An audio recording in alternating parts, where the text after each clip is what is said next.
Hey guys, today we are looking at another one of God's attributes, and that is God has all knowledge. There's a big theological word for this. That word is omniscience, that God is omniscient. He knows all things. And the basic truth of that word simply means that God has the very breadth of everything that could ever be known. God has all that stuff contained in his mind, right? So God knows how my circulatory system works. God knows what sound a fox makes. God knows the answer to my year 3 daughter's math problem that I couldn't figure out the other day. God has every bit of knowledge. He knows everything all the time, right? And this is something that we as Christians often talk about, how amazing and important it is that God knows everything. But sometimes I wonder, and maybe you do too, does God actually know things? I ask that because I often find myself crying out to God when I'm struggling, or I'm sick, or I'm worried. And the thing that I often say is, God, do you know what's really going on right now? Do you understand what I'm going through? Do you know where I am? Maybe you've asked God questions like that as well, where you've wondered if God really is all-knowing. Does he know what you're going through? And the funny thing is, there's actually a lot of questions throughout the Bible that God asks people, where it seems like maybe God doesn't know the answer after all. So what I want to just briefly do is look at a few of those questions and ask, why is it that there are times, whether it's in the Bible or even in our own life, where it doesn't seem like God actually knows what's going on?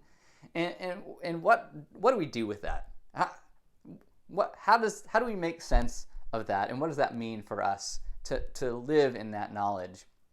So first things first, there's a question. One of the very first things that God speaks in Genesis chapter 3, Adam and Eve have eaten the forbidden fruit, and they realize that they're naked, and they hide. And God asks them, "Where are you? Where are you?" It seems like maybe God doesn't know where they're hiding. They're too well concealed. Is that what's going on? Another question God asked in 1 Kings, Elijah is on the run for his life. He's really made mad Queen Jezebel by proving that her prophets were false prophets, and now she's out to get him. So he's on the run, and he's scared, and he's hiding, and he goes into a cave and he prays that his life will end. And God asks him, "What are you doing here?" And I can imagine Elijah would be like, "What? What do you mean? What am I doing here? I'm running for my life and hiding. Haven't you seen what's going on? Don't you know that this lady is out to get me? How can you ask me what am I doing here?" A third question that this was one in the Gospels, Jesus asked. It's one of my favorite stories. Jesus is walking along, and a man named Jairus comes and approaches Jesus, and he says, "My daughter is dying. Can you make her well?" And so Jesus gets up and he goes on the way to go and heal Jairus' daughter. But on the way, there's all these crowds pressing around Jesus, and it says a woman in the crowd who had been subject to bleeding for 12 years reached out and grabbed the edge of Jesus' cloak, thinking that if she just could touch the edge of his cloak, she'll be healed. And that's what she does, and she is healed. But Jesus says, "Who touched me?" And the disciples look around and are like, "Well, how can you ask that? There's tons of people here. What do you mean, who touched you? Don't you know what's going on?" And the question is, why, if God knows everything, why ask so many questions where it seems like he doesn't know what's going on? Why is it when in the middle of my pain or my struggle that when I cry out and say, "God, do you see me? Do you really know what's going on?"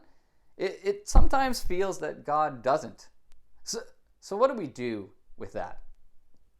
Well, if it's true that God is all-knowing, and yet we have these passages or these experiences where God doesn't seem like he knows what's going on, there's a real simple way, I think, to understand how those two things can coincide together. One, you see it's very clear throughout the Bible that God does know all things. He knows what's going to happen. He knows what has happened. He knows what people are doing at all moments. Psalm 139 is a classic example of this that said, even before you were born, and before you were even formed in your mother's womb, I knew you. I know all about you. I know when you sit, when you rise, when you lie down. I know wherever you are at all times. It's very clear throughout the Bible that God is all-knowing. Jesus has the ability to understand what people are thinking before they even speak. God intervenes in stories where people don't know what's going on, but God clearly does and takes action. So the Bible is very clear that God is omniscient, that he knows all things. So why does he ask these questions, and why does it sometimes feel like in our own life he doesn't know what's going on? Simple. God asks questions not because he doesn't know the answer, but because he wants us to wrestle with what that answer might be. So when Adam and Eve are hiding in the garden, I'm guessing they're probably like my kids when they hide, and they're actually pretty terrible at it, right? And yet God says, where are you? Not because he doesn't know where they are. It's probably pretty obvious what they're trying to do. But he does that because he wants them to wrestle with where they are, to ask themselves that question, where are you? It makes Adam and Eve think, yeah, where are we? Oh, wait, we're trying to cover ourselves up and hide because we've done something wrong. Or Elijah in the cave, what are you doing here? Makes him think, yeah, what am I doing here? I've just done this really powerful, amazing thing. I've proved these people to be false prophets, and I've trusted in God, and now I'm running for my life because of some woman who's out to get me? Why am I here? Or the example of the bleeding woman in the Gospels. He says, who touched me? Not because he didn't know, because he did, but simply because he wanted her to approach and understand that Jesus is not interested in you getting a piece of him and then slipping away quietly, but actually Jesus wants to pronounce total healing and to say to her that your faith has made you well, to commend her and call her out and let her know that God is pleased with her and things have changed. God asks questions in the Bible, or God allows us to ask questions too, because he simply wants us to wrestle with that.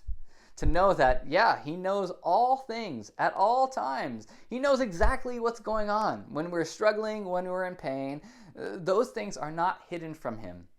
But sometimes he asks us questions or allows us to ask questions to him so that we will wrestle with that thought. So when we ask, God, where are you?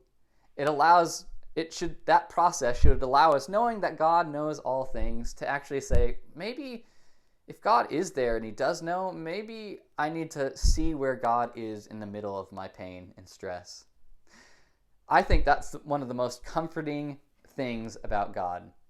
God knows all things, and he allows us to ask questions, and he asks us questions, not because he doesn't know or he's unaware, but to help us continue to understand how big and powerful and present that he is. Amen.